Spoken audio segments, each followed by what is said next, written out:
Happy new year সকল বন্ধুদের। আজকে আমি দুপুরবেলা কি রান্না করছি চলুন আপনাদের কাছে শেয়ার করে নিই। নতুন বছরে সবাই ভালো থাকবেন, সুস্থ থাকবেন।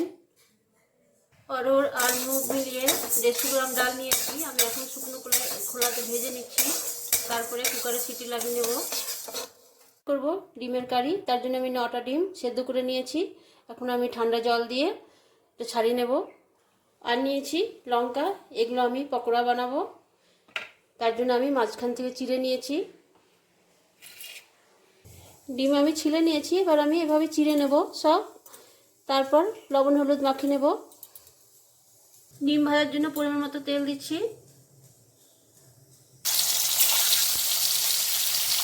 মশলার জন্য নিচ্ছি কিছু আদা,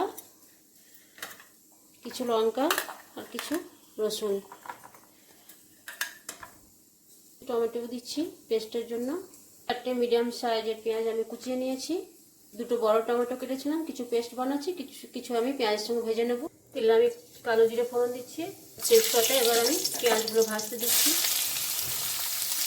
লঙ্কার পকোড়ার জন্য 100 গ্রাম বেসন নিয়েছি আর 3 টেবিল স্পুন আমি চালের গুঁড়ো নিয়েছি। এটা এখন ভালো মতো ফেটিয়ে নেব। দিয়ে নিয়েছি আমি। এখন আমি হাফ চা চামচের হলুদ দিচ্ছি, একটু কালো জিরে, সামান্য পরিমাণ পোস্ত। এবার আমি পরিমাণ মতো লবণ আর মিষ্টি দেব। ডিমের কারি আমার রেডি হয়ে গেছে। সমস্ত মশলা ভালো করে কষিয়ে ঘি, গরম মশলা, কস্তুরি মেথি সব কিছু দিয়েছিলাম। এবার আমি নামিয়ে নেব। পকোড়া সম্পূর্ণ রেডি হয়ে গেছে, এবার আমি পরিবেশন করব। নিয়েছি বাটি ছাপিয়ে ভাত,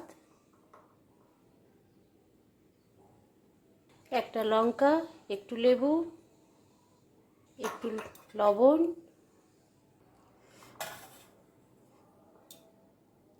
ডাল রান্না করেছি,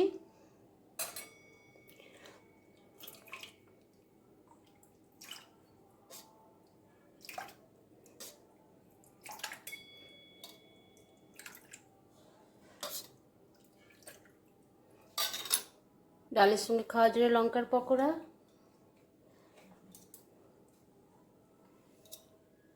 আর আন্ডা কারি। তেজপাতে আছে একটা বড় রসগোল্লা। যদি আমার এই আয়োজন আপনাদের ভালো লেগে থাকে, ছোট্ট একটি লাইক, কমেন্ট ও শেয়ার করবেন। আবার পরের থালিতে দেখা হবে। সবাই ভালো থাকবেন, সুস্থ থাকবেন।